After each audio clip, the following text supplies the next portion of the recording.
Trawling നിരോധനം നിലവിൽ വന്നതോടെ മത്സ്യങ്ങളുടെ വില കുതിച്ചുയരുന്നു. കിലോയ്ക്ക് 200 രൂപയ്ക്ക് മുകളിലാണ് വില ഉയർന്നത്. മത്സ്യബന്ധനമില്ലാത്തതും മീനുകളുടെ വരവ് കുറഞ്ഞതുമാണ് വില വർധനയ്ക്ക് കാരണമെന്ന് കച്ചവടക്കാർ പറയുന്നു. കഴിഞ്ഞ ദിവസം വരെ 800ഉം 1000ഉം ഉണ്ടായിരുന്ന അറയ്ക്ക, ആവോലി മീനുകൾക്ക് നിലവിൽ 1200 മുതൽ 1500 വരെയാണ് ഹോൾസെയിൽ വില. ഏട്ട ഒന്നിന് 200-250 രൂപ വരെ ഉണ്ടായിരുന്നത് നിലവിൽ 500 മുതൽ 800 രൂപ വരെ ഉയർന്നിട്ടുണ്ട്. ഏട്ട മുറിച്ചെടുത്തത് ആണെങ്കിൽ 800 രൂപയിലേക്കും. ചാള, അയല എന്നിവയുടെ വിലയും 100 രൂപ വർദ്ധിച്ച് ഹോൾസെയിൽ 300, റീറ്റെയിലിൽ 400 രൂപയുമായി വില.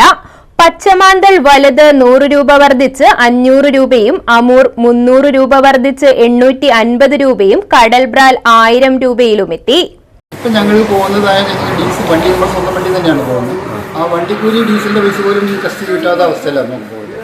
കാരണം പോകുമ്പോൾ ഒരു 10 പെട്ടി മീനെങ്കിലും നമുക്ക് മിനിമം കിട്ടുന്നതാണ്. പക്ഷേ അത് ചില സമയത്ത് 4-5 ബോക്സൊക്കെ കിട്ടാം.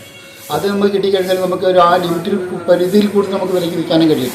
പതിവായി എത്തിയിരുന്ന അറയ്ക്ക, ആവോലി എന്നിവ മാർക്കറ്റിൽ എത്തുന്നത് വലിയ തോതിൽ കുറഞ്ഞിട്ടുണ്ട്. നീണ്ടകര, ശക്തികുളങ്ങര, തോട്ടപ്പള്ളി എന്നിവിടങ്ങളിൽ നിന്നുള്ള മീനുകളുടെ വരവാണ് കുത്തനെ ഇടിഞ്ഞത്. അതേസമയം സംസ്ഥാനത്തിന് പുറത്തുനിന്ന് മീനുകൾ ധാരാളമായി എത്തുന്നുണ്ട്. എന്നാൽ പലയിടങ്ങളിലും 1 വർഷം വരെ കേടുവരാതെ ഇരിക്കുന്ന ഫ്രീസർ മീനുകളാണ് എത്തുന്നത്. പലയിടത്തും സ്റ്റോക്ക് മീനുകളാണ് വിൽപ്പനയ്ക്ക് എത്തുന്നതെന്നും നോക്കി വാങ്ങിയില്ലെങ്കിൽ ഗുരുതരമായ ആരോഗ്യ പ്രശ്നങ്ങളിലേക്ക് നയിക്കുമെന്നും മുന്നറിയിപ്പുണ്ട്. മത്സ്യങ്ങൾ ഒഴിവാക്കി ഇറച്ചിയിലേക്ക് നീങ്ങാമെന്ന ചിന്തയും സാധാരണക്കാരനെ ഇപ്പോൾ പൊള്ളിക്കുകയാണ്. കോഴിയിറച്ചിക്കും പന്നിയിറച്ചിക്കും മട്ടണും ബീഫിനും എല്ലാം വിലയേറി. കോഴിയിറച്ചിക്ക് വിലയേറിയതോടെ ഇവ കൊണ്ടുള്ള വിഭവങ്ങളായ ചിക്കൻ ബിരിയാണി, ഷവർമ, അൽഫാം എന്നിവയ്ക്ക് ഹോട്ടലുകളിൽ വില കൂട്ടിയിട്ടുണ്ട്. മീനുകൾക്കൊപ്പം തന്നെ പച്ചക്കറിയുടെ വിലയും വർദ്ധിപ്പിച്ചു.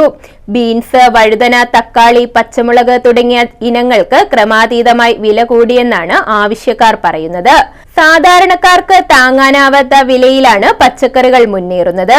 അയൽ സംസ്ഥാനങ്ങളായി കർണാടക, തമിഴ്നാട് എന്നിവിടങ്ങളിലെ കനത്ത ചൂടും കൃഷിനാശവും പച്ചക്കറി വരവിലെ ഇടിവുമാണ് വിലക്കയറ്റം രൂക്ഷമാക്കിയതെന്ന് വ്യാപാരികൾ പറയുന്നു.